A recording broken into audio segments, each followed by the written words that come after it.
હમણાં કેમ ઓલો દેખાતો નથી આપણે ઓલા ભાઈ છોકરો એટલે કોની વાત તમે કરો છો? આપણે ઓલા ભીમ બાપા છોકરો નાથાની વાત કરું છું. આપણે ઓલો ભીમો આપણે ઓલો ભીમ બાપા છોકરો ઓલો નાથ્યો એ જ ને? ક્યાં ગયો? મેં તમને કે દીનો ભાઈરો જ નથી નાથાને.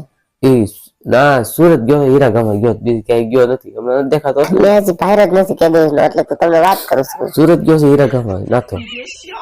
ભીમ બાપા છોકરો નાથો હે ને, એ ગયો છે સુરત હીરા ગામમાં. આજ હવે જાડા હીરામાં બેઠો છે. જાડા હીરામાં બેઠો છે. આવડી જાય તો સારું, નથી પાછું આવી છે એવું લાગે મને તો. એની માં સાંભળે એને કાયમ ફોન ભીમ બાપા કરતા હોય, કાયમ કેતા ભાઈ તારી માને કાંઈ વાંધો નથી, તારી માને કાંઈ વાંધો નથી, તું નિંદ્યા પીડો રે, કાયમ એમ કે છે. એટલે નાથો વયો ન હોય સારું, એ કાયમ ફોન કરી કરીને કે છે સારું કેમ છે કેમ છે. ભીમ બાપુ એક દી બહુ ખીજાઈ ગયો ફોન ઉપર.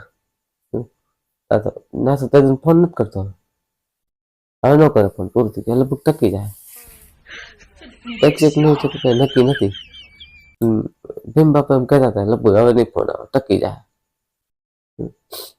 એમ કે નાથા નું આવતા વર્ષે તને લગ્ન કરાવવાના છે ને, એના સારું જોડ ગોતો, એટલે હીરા મોકલો છે. જો આવડી જાય તો નાથાનું ક્યાંક થઈ જાય બિચારાનું. લગન બગન થઈ જાય પછી વિયાવે નાથો હોય બીજું શું. હા એટલે જ ને મોકલો હોય ને, બીજું શું મારા ભાઈ, બીજું કઈ છે ને, હીરા ગામમાં જ મોકલો હોય નાથાને.